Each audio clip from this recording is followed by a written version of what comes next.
Welcome to Toffee TV. It is Tuesday the 10th of October. The internationals have finished. They haven't. The internationals, there's still a couple of games tonight, but last night's games have been cleared up. Now, Wales beaten by the Republic of Ireland. Ashley Williams and his Welsh teammates are out of the World Cup. But for Seamus Coleman and Ireland, they're through now to the playoffs. Will Coleman be back for the playoffs? No, in Ireland, he might just play him like they did with James McCarthy when he's been injured. No, great result for Ireland, of course, last night, winning there. So Coleman could be going to Russia next year. Tim Cahill, former Everton midfield player, scored twice for Australia as they beat Syria 2-1. They're through to the playoffs as well. Cahill's 49th and 50th goal. The greatest Australian ever. What a result, what a player. If only he was 25 and still playing for us. But no, an absolutely unbelievable feat by Cahill, you know, and what is he, 36 now? Something, 37. Incredible that he continues to just turn up. And he's always done that all the way through his career. He's turned up in big games and scored important goals. Our younger players are playing at the moment, 5 of them in fact, for the England under-21s. Tom Davies has scored already against Andorra. Still 1-0, Ped? No. Doesn't know. At the time of filming, the game is going on, but Davies, Luckman, Kenny, Dowell and Calvert-Lewin all playing at the moment for the 21. So hopefully England will see that out, and hopefully Calvert-Lewin will score and give him a bit of confidence before the weekend. But 5 of them in the team, absolutely brilliant. Great to see. Other youngsters who are still at the club, our under-23 side, they beat Portsmouth 2-1 in the Premier League Cup. It's a game I saw Jose Baxter finally play a game for Everton. Played in the centre midfield and was very good, I believe. Shane Lavery got the winner for Everton, but there was also an assist for Luke Garbett.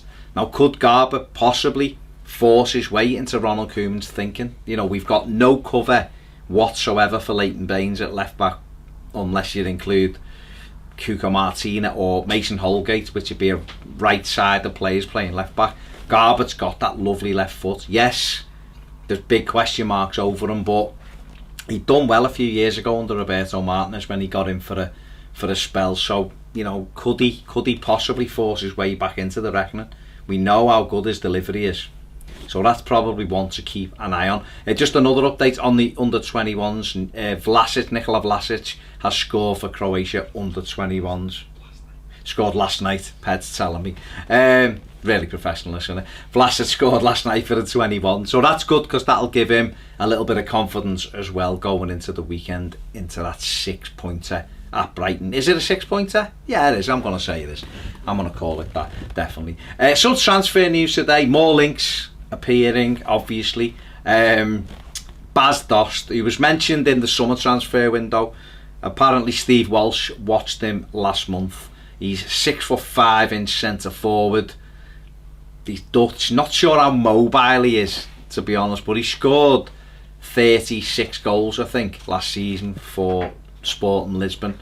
And he's been linked with a move to Everton. So one of them, isn't it? You know, he's a player who, you know, big, tall centre forward. Ronald Koeman would probably be quite happy with. You know, but like I say, we're going to be linked with all these. Raul Jimenez is another one. His name keeps popping around. You know, Kasper Dolberg, that kind of thing. But Doss is one who kind of fits the Koeman prototype, if you want to call it that. Yeah, Ped's in the room. So yeah, we'll have to keep watching the space. Another link today, and this one's quite interesting, but it kind of makes sense if you could get him right, and that is Luke Shaw. He's been linked with the move to Everton today. Apparently Manchester United are going to listen to offers for him in January. He just hasn't really settled at Old Trafford since his move from Southampton. Obviously had that serious leg break as well. But he's a player who, if you could get him right, is a very good attacking left back. You know, and we certainly need one to come in behind Baines, don't we? And, you know, Shaw, good player, forced his way into the England setup, didn't he, before the injury? So I don't know, maybe it makes sense to bring him in if we could get him in. who knows, we certainly need someone who's going to go in at left back and grow into that position as Leighton Baines, you know, comes to an end, really, because we need someone with energy who can get up and down that left hand side. So it's going to be a watch this space on Luke Shaw, but let me know what you think in the comments section below. If you haven't done already, make sure you hit the subscribe button, hit the bell, well, don't just hit it, click on it, and you'll get notifications whenever we've got new videos. And if you want more videos, come and join us on Patreon. It's fun.